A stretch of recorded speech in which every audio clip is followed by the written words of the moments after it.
your kind of background has been like, most people sort of sometimes have a detour into this industry. This is kind of what you've done since you were in diapers, almost like real estate. I was born into it. Yeah, that's how it worked.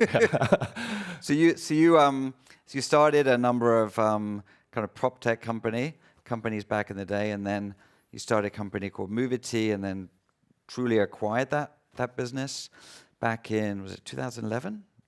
Yeah, 2011. Yeah. And then we worked together for about a couple of years. Yeah, 2 years. It was a fun time. Fun time? Yeah. Stressful time? Yeah, it was intense. What did you, I'm curious if there's anything you learned from that, or any sort of memories from that? Well, first, I don't know if you remember this, actually. Paul's in the room too, and I had probably 2.5, maybe 3 years in Opendoor. I was like, I'm going to apologize to Pete and Paul, because I was a bad employee. I was like difficult to manage. I didn't understand how to like get through some of the organizational pieces, and just like wanted to break through walls. And that was kind of like the founder mentality. But what I realized is like now running a company that has like all these different processes in place, and they're good processes, but they're processes, like they exist for a reason. And so I don't know if you remember this, but I actually apologize for being like, so difficult to manage, and always like being very vocal about why things work a certain way. And what I learned is that actually you had a lot of resolve. And I think to work on a problem for 12 years, and I'm almost 6 years into Opendoor's journey, it requires just a tremendous amount of resilience and grit. And I had underestimated that as a founder. I'm like, oh no, you just like invent something and like product market fit and it goes off. But the problems you solve change, and you did a great job building the right culture, hiring the right team, setting the right vision. And those are things as a young founder and like an employee you kind of take for granted, because you're trying to like move a KPI on a weekly basis. Yeah, no, it was. I think you were quite a difficult employee. Yeah, no, I know. And actually, I have this and selfish. Thank you for apologizing, because it was like, but anyway, you kind of want difficult employees. Well, and that's why we brought you. That's kind of why I truly acquired Movity back in the day, because we actually needed some DNA to kind of reinvigorate the product team. Yeah, I actually have this very selfish thesis that like really, really difficult employees can make exceptional founders. And we've had a bunch of alumni at Opendoor that were like, as we scaled, impossible to manage. Like the blast radius was so large for these individuals, like unwilling to conform to anything. But then they exit because the company's at a different scale, and like exceptional founders. I'm like, oh my gosh, okay. Now I now understand like the founder mentality is you have to break through walls. But that's really difficult to conform to a company that has to grow and not always change direction all the time. So let's kind of talk through breakthrough walls. So Opendoor, like maybe like share a little bit of the sort of like perhaps because I think consumer kind of thinking around real estate has changed pretty dramatically over the last 5 years or so, and just what was the sort of like catalyst for the business, and or consumer observation back then, and then maybe roll that forward 5-10 years time, like how do you, if you could extrapolate where we are in 2019, like where does that business, where does those consumer trends get to, given that we're going to have the Gen Zs buying homes at some point? Yeah, so maybe it's like what's happening today, and what was the kind of the kernel of insight that founded Opendoor, and then how does that actually evolve over time? I would say like there's two kind of critical insights, and I spent a lot of time at Trulia talking to consumers. And though there was so much opportunity still to be built in kind of online search, which is bringing offline content online, consumers actually faced a tremendous amount of pain throughout the transaction. And so the interaction of the online experience was you kind of use these fantastic tools that are world-class to find a home, and then you get pushed to a realtor. And then everything is like disjointed, and it's a pretty windy process today. And so there had to be some notion of like, and our vision is to make the experience self-service on demand, similar to how you hail an Uber or a Lyft, book a flight, so on and so forth. And so vertical integration was going to happen. And so kind of knew that was one thing. And then had built a test site in 2013, and it was called OpendoorRealty.co. It's kind of a silly name after I said, okay, I want Opendoor to be the name, but the domain's very expensive, and I ended up buying it over time.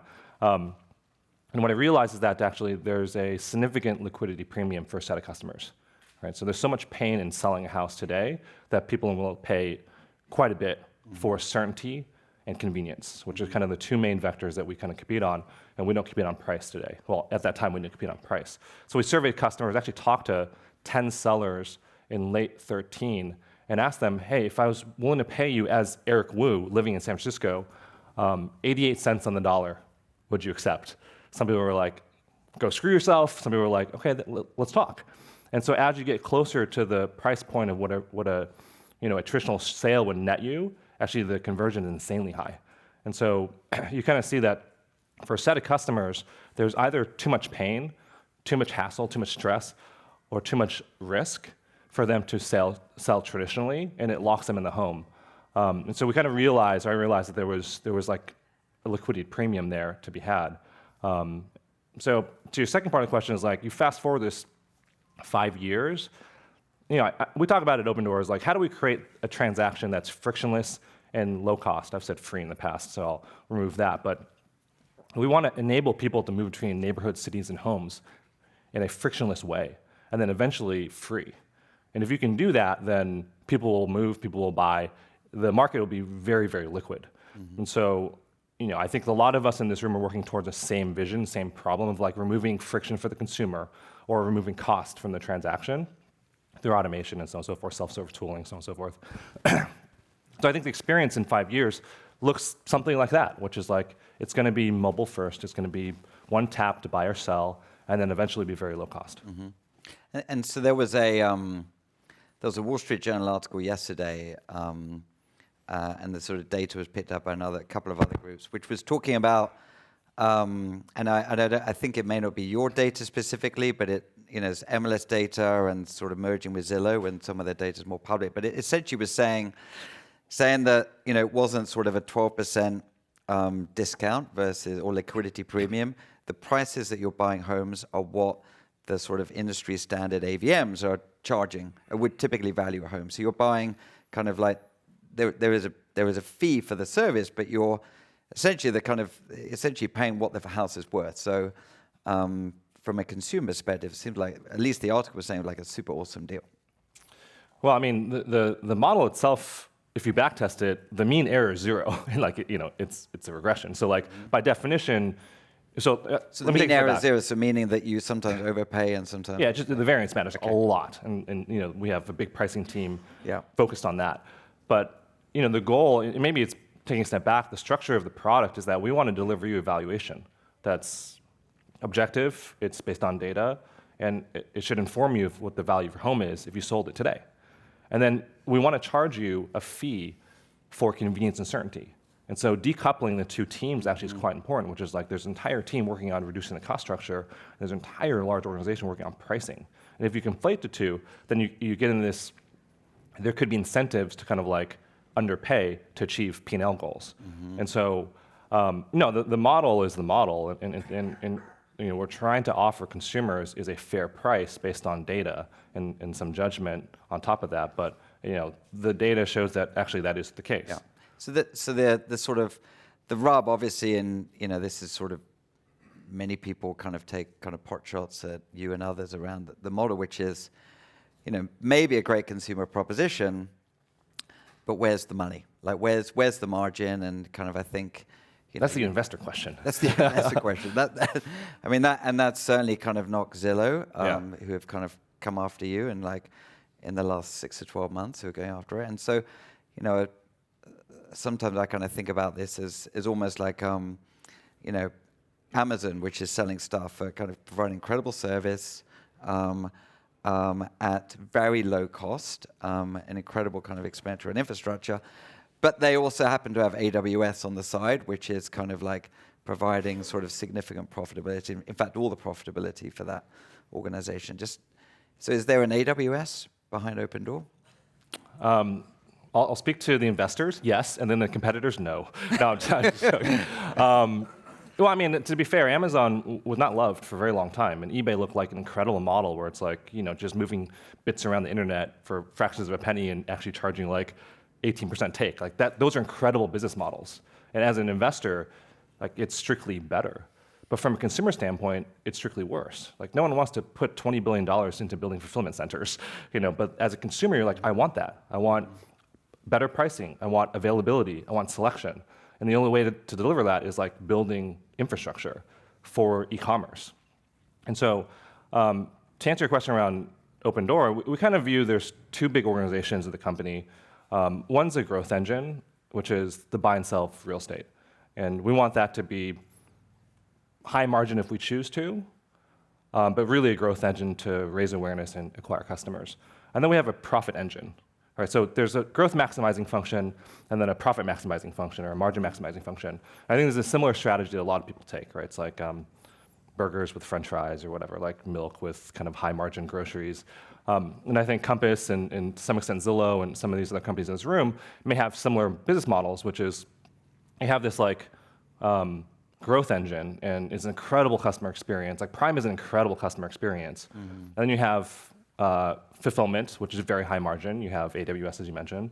So for us, it's we think that the core unit, we've demonstrated that it is can be very profitable. Our stance today is that we're going to push those margins back into the pockets of our consumers to drive further growth and market share.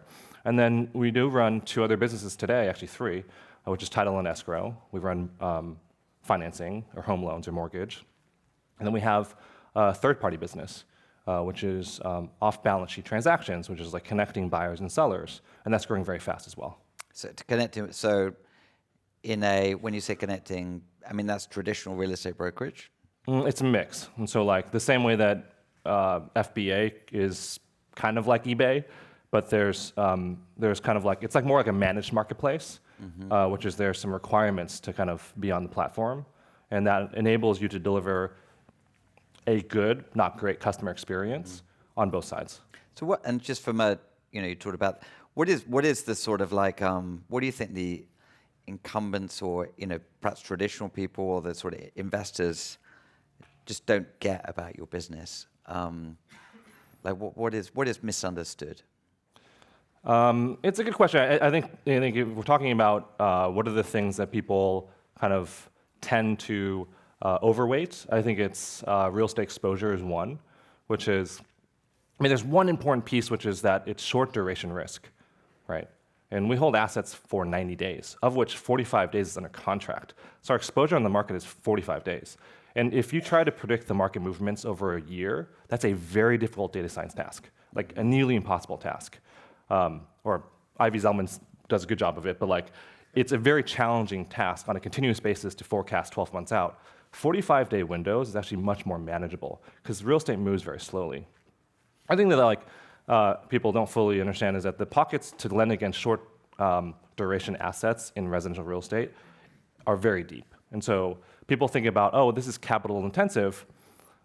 Yes, but if you pair that with there's so much appetite to lend against the asset class in a short duration manner, there's tens, if not hundreds of billions of dollars of capital willing to back that asset class.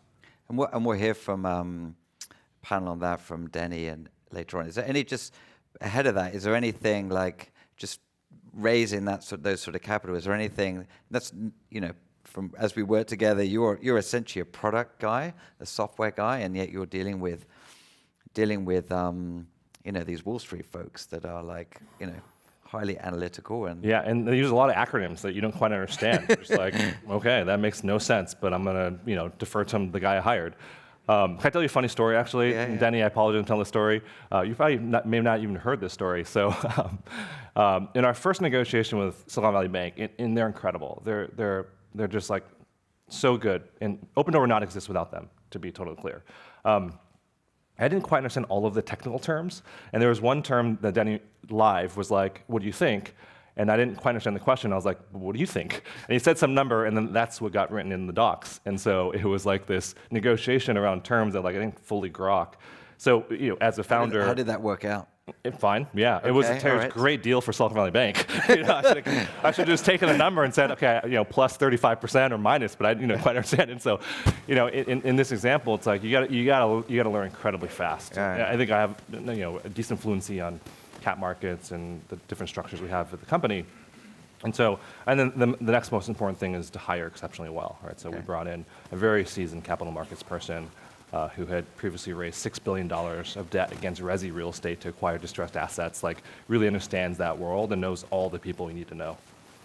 And so maybe, chatting a lot about your experience as a leader, like going back to kind of, from a small startup and you were the CEO since the beginning, like how was that journey for you at Evolve? What advice would you give kind of other folks who are kind of, starting out, early stages, small team, like as someone who scaled as a founder CEO to 1,900 person founder CEO, what did you learn from that experience? Or what would you do differently? Walk in the park. I don't cry every night. I mean, you went through the same journey, and I think I think I commend you for that because it requires a tremendous amount of patience and resolve. I think for me, I think I've done a handful of things well, but a lot of things I've made mistakes on. And I think the best CEOs, are exceptional at motivating and coaching as the two dimensions that you really get at. And I think for me, as a founder, it's like everything's just about solving problems and putting out fires. And just like early on, you just tell the company, hey, everyone's existence today is to find product market fit. And like that's the only thing that matters. And that's a different skill set than like, managing and setting KPIs and kind of like running an organization. And so that's like, you have to make the transition. It's been difficult for me because I'm still kind of like more in the weeds, and I really like kind of the 0 to 1 stage. And so I've had to learn how to do a couple things really well, and I have great coaches and a great board. One is, actually the most important thing is talent aggregation and talent editing. And I wouldn't underestimate how important that is. Like you have to build your network up. When you need executives, you're like, it's too late. And so you have to actually hire, or at least source 12 months ahead of that. Because to find a great executive takes a tremendous amount of time.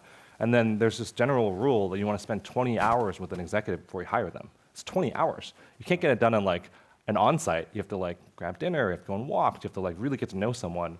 Because the failure rate typically for an executive is 50%. And like if you want to take that down to 10%, you have to think about how. And so fit is a big part of that. So talent aggregation and then talent editing, which is like, how do you figure out in your current team, who's going to scale in the next 12 months or not, and then make sure you kind of hire ahead of that and give the right coaching and set the right expectations. During my onboarding at Opendoor, especially because the company's grown quite a bit, I say that it requires heroic efforts to stay in your seat. So this is your onboarding, when you're onboarding executives into the team? Well, just anyone. Or anyone. It's like it requires heroic efforts to stay in your seat. And so the expectation from people when they join startups, such as a lot of the folks here, it's like, oh no, I'm going to be like a C-suite. Like I'm just going to, yeah.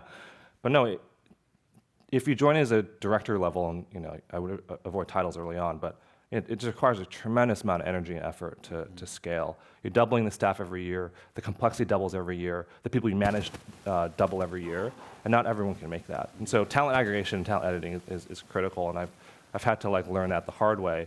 I'd say like a couple of more nuanced ones are like, I think it's really critical to hold people accountable. And it's easy to say that's hard to do, right? It's not just about like firing people. It's about making sure you have the right mechanisms to to hold them accountable. And the one that I underestimated, you did a great job of, which is vision setting. I think Bezos calls it, you should be firm on vision, flexible on tactics. I tend to be like very flexible on most things, and so I think you need to set out a course for the next 5 years and really be firm on it. That means you have to put a tremendous amount of thought up front to not change that, because where there's 1,900 people moving towards something, it's really hard to like change course very quickly. And then the last is communication. I think as you scale, I've needed to improve how I communicate. More written communication is better, actually. More written communication. Yeah. Okay. Yeah. Because we have 3 engineering hubs, we have 4 operational hubs, we have 23 markets, and you have to be able to communicate consistently to the organization what the vision is, what the KPIs are, how we're doing against them, and I think you have to do it in a written way. And it's just from a sort of leadership perspective, I get the sense over the last 6 to 12 months, the environment has shifted somewhat. And I don't know whether this is sort of internally kind of developed or externally developed. I think, I read something about some restructuring or kind of like moving around. Like, I'm curious, sort of a high level, like, what do you think of the kind of macro sort of sentiment around the category? Obviously, there's been, a high profile down round, let's call it that. In the broader category, but also kind of it feels like you're sort of being more thoughtful about cost, where you're spending money, and curious because what you think at the high level, and then sort of tactically, kind of that process for you. What's sort of going on internally, and how is that for you? Well, it's an important topic to discuss because I think valuations in general have been overheated for the past, call it 4 to 5 years, and the WeWork story is a little bit different. So like there's governance issues and some other things, but trading at 14 times gross revenue makes no sense anyways. Even it doesn't matter the growth rate, and so I think for us, like we think about it in 4 distinct stages, which is the first stage, and this probably applies to most companies here, which is product market fit. So everyone in the organization should work on product market fit. The next stage is distribution, and some companies don't have to, like the companies that incubated within Facebook don't worry about this stage, and so they just like have all these users. Same with Google, and so but you find product market fit, and people love the product, and then you actually try to work really hard on how do you reach more customers. If you do it for 100, how do you do it for 1,000, 10,000 in a scalable way? The third chapter, which a lot of companies are going through now, Opendoor included, is business model fit, which is like what's the elasticity of demand based on what you can charge? How do you manage your fixed OpEx and map that to like a viable contribution margin? And so this is business model fit. I think DoorDash, Instacart, Uber, Lyft, to some extent Airbnb, like are all going through, okay, what is the type of band they are? When like, are they a rock band just like continually growing at this stage? Or are they kind of like a symphony that's like real elegantly run and this and that? And so I think, as you reach some scale, you have to think about what is your business model fit. And what that really means is like, okay, what is the fixed OpEx in the organization? Like, what does that mean? And how does that get offset by the profits from the unit in the next 2 to 3 years? There's been more downward pressure in the public markets on that, which is like, okay, at what point does the company get massively profitable, right? We understand that the TAM is really big. We understand the growth is very good. The team is very good. But like, show me that the unit can be profitable now or in very short order, and tell me how that offsets all of the cultural things. The thing that like I probably have learned is that the more you can build a culture of frugality, the better off you'll be. There's no reason to spend your hard-earned dollars or your hard-raised dollars from VCs in a sloppy way. And so I think a lot of companies have to come to that conclusion, which is like, okay, I know there's a lot of pressure to hire, and I know there's a lot of reasons why we should give perks, but like join for the mission, and we're going to be frugal with the capital. And I think that's just being responsible. And is that sort of so the changes that you're, and I don't know the exact stuff, but there was a sort of, you were kind of like moving people out of one office to another office or something, and so is that just sort of course of business, or is this like, shit, we need to like, get much more efficient in what we do? I think it's both. I think it's like, I typically wear the same. I wear the same shirt every day, which is kind of a weird thing to do.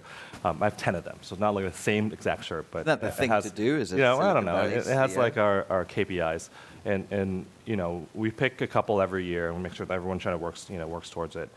And so our responsibility as a board as well as executives is to see around corners. Right? We have the plan for the next 12 months, and we made a decision, this past year actually, ahead of all of the kind of compression evaluation in the public markets and the WeWork debacle and so on and so forth, to build a culture of frugality. And we brought in Amazon executives. We brought in board members from Amazon because we believed strategically that the lowest cost structure will win. And even in recessions, which I'm probably more in the camp of there's going to be a recession, I'm overly paranoid about these things, you can gain market share if you're a low-cost provider. And so what is the benefit of having all these things? So we did a couple things. One is we had to change the culture. Right? So we eliminated free lunch, which is like, seems non-controversial, but it can be controversial, I'll tell you.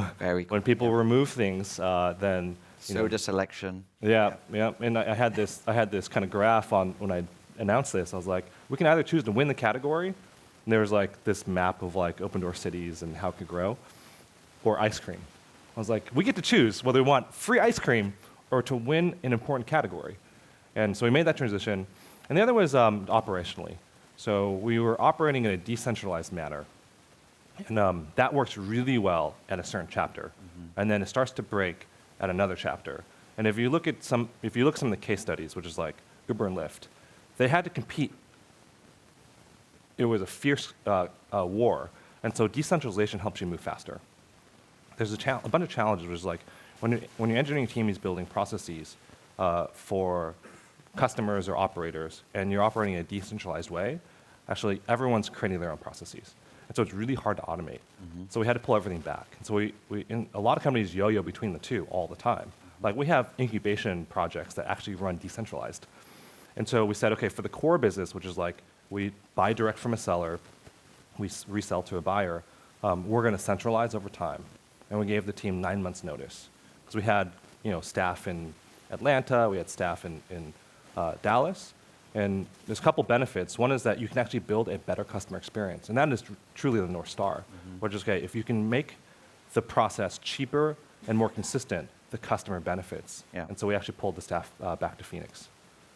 Yeah, now, to your credit, I think we called out a year ago, and just that this sort of low-cost mantra was something that you were pushing then. Yeah. In a kind of similar vein. Paint a picture for Opendoor 2025. Like, what does that look like? Well, we have this 5-year vision, which has 3 big components. Okay, that's convenient. So that's convenient. yeah, there you go. The first is sell with Opendoor, which is I think we will, and we are already making the transition from first party to third party and having a mix. So I think selling a home with Opendoor, and hopefully it'll become a platform, will be both first party, which is like click a button, the transaction's done, optimizing convenience and certainty, or actually listing on the platform, which is like connecting to all of our home shoppers and all of the REITs that work with us and all of the people that like actually want to acquire real estate. So it's kind of like sell with Opendoor. Buy with Opendoor is the second pillar, which is like how do we help home shoppers find a home they love and do it in a more effective way. And there's a bunch of different components there. And the last that we haven't worked on yet, we've planted some seeds, but it's still early and focus matters a lot for us, is live with Opendoor.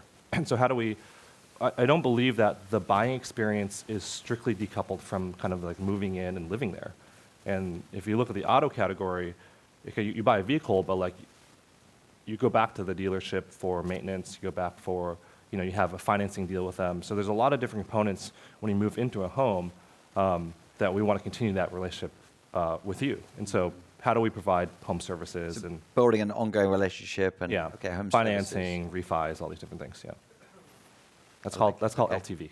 Oh, that's long LTV, yeah. Yeah. High For the investors in the room, rates. that's called margin and LTV. So there you go. Sequential operating leverage. Yeah. Okay, questions from the audience? Any questions? Riveting. Come on, don't be shy. Yeah. Yeah. Hey, John from Star City. Nice to meet you. Hey. How did you? I'll start over. How did you scale yourself as a CEO from founding team all the way up to where you are today? What were the sort of tools that you used to sort of learn, how to grow yourself? I mean, I'll acknowledge that, and actually Evan, who was an early teammate in the room, who's now at Khosla, great investor. Well, I think a lot of folks will acknowledge that it was a painful transition, and I don't think it's easy. I've actually worked with 6 different exec coaches, and I think that's helped quite a bit. And different people have different styles, different experiences, and so you just want to for me, I would sit down with an exec coach and in 3 months try to extract all the knowledge I possibly could, right? Just like, here are the things I want to work on, tell me exactly how to do it, and like take notes. I have this paper doc that's like 10 pages long of like every little insight, how to be a great leader. And so I think you have to just like aggressively seek advice. You have to be growth oriented, which can widen your aperture for growth itself.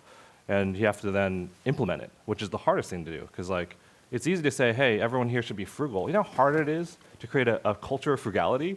It's like, in Silicon Valley, it's like very difficult. And so it's so easy for me to say, hey, everyone who's running a company, don't pay for nice office space And we had a salary cap at Opendoor, which is like no employee made more than $120,000 for 2 years. We still have a salary cap. And that's really hard to implement when like your engineering team is like, Eric, no one can live in SF for $120,000. I'm like, I understand that, but like that's how it is. And so you have to, it's easy to get advice. You have to actually implement it, which is the hard work. Yep.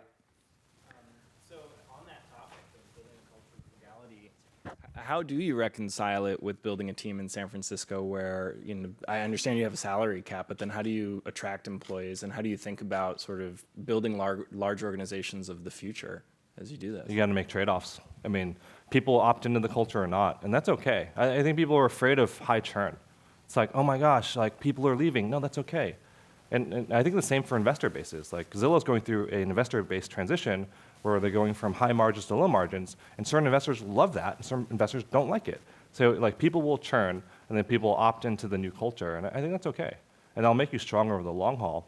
The challenge right now is that, again, we're like 12 years into a bull run, and so it's like, how do you then compete for talent when Facebook and Google have these incredible offers?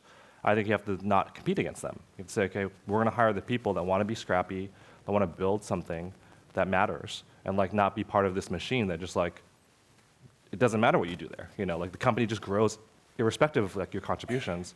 So again, it's easy to say, super hard to implement, and I understand that. Like again, advice is freely given. Yeah.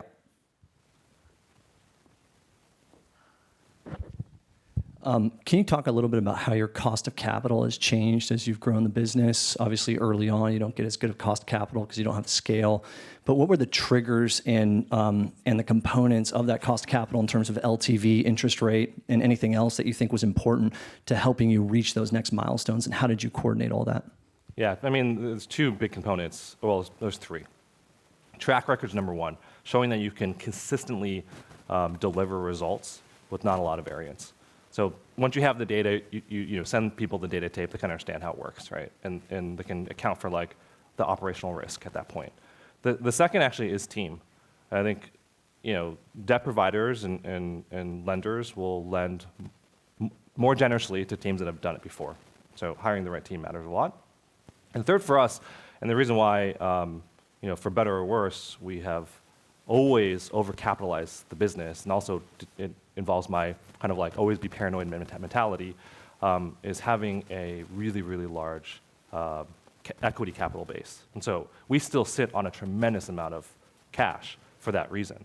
And so I want to make sure that the business itself is always protected, even if it means slightly more dilution, and then we have enough runway to build what we want to build. I think people worry too much about dilution in the Valley. Yeah. I always thought the central insight of Opendoor was that the consumer was interested in paying a premium as opposed to the traditional Silicon Valley real estate take, which is the consumer wants a discount. But it sounded like you're visioning moving to a discount model in the future. Is that because the consumer's changing, or is that competition? What's the change from the consumer actually willing to pay a premium? I mean, it's a bit of both. I would say that first and foremost, I mean, this is a very basic thing, which is if you build a better experience and you do it for cheaper, you're going to win. Like Uber and Lyft have done that, which is like, okay, hailing a taxi on the side of the street is like a worse experience than tapping a button on your phone, and they've done it for less money, and so like that's a duopoly. It's very clear.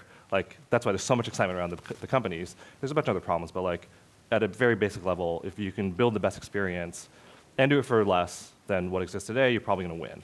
So, we take the same mentality. How do we build the best possible experience, make it one tap to buy or sell? And then how do we drive the cost down over time so actually you get more from us on a dollar basis? And so if you can do that, then there's not a lot of reasons why consumers wouldn't at least explore you as an option. Okay, last question in the back.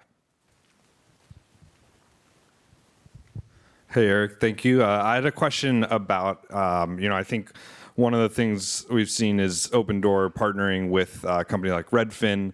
And so I'm just curious in this period of hyper growth, in this real estate space, how do you think about partnerships and, why are competitors willing to partner with each other, and how do you think that'll develop as Zillow, Redfin get more into this space? Yeah, it's a good question, actually. I think everyone's a rational actor, I hope. And so in this example, I have a lot of respect for both Rich and Glenn, who are incredible CEOs. And so, I spent a lot of time with Glenn. I do fundamentally believe that consumers want choice, and I think we align on that, which is the best possible experience is that a consumer walks into any funnel and says, okay, great, what are my options to sell? Right? How do I be fully informed before making a decision and understand the trade-offs both on the economic standpoint, but also on the experience dimension. And so when you align on that vision, it's very obvious that you want both components, both features or product lines to be world-class, right? And so under that framing, it's like, why would you do your customers a disservice by not allowing them to see whether the Opendoor option is something they would choose? And from there, if you start with the customer and walk through the logic, actually we can all be partners in that. And there's going to be situations in which we believe that Redfin's listing product is superior than our agent partners. And we will actually then recommend Redfin in those cases. But it's really just about giving the customer choice and putting them first at every step. And so from that lens, we have a home loans product.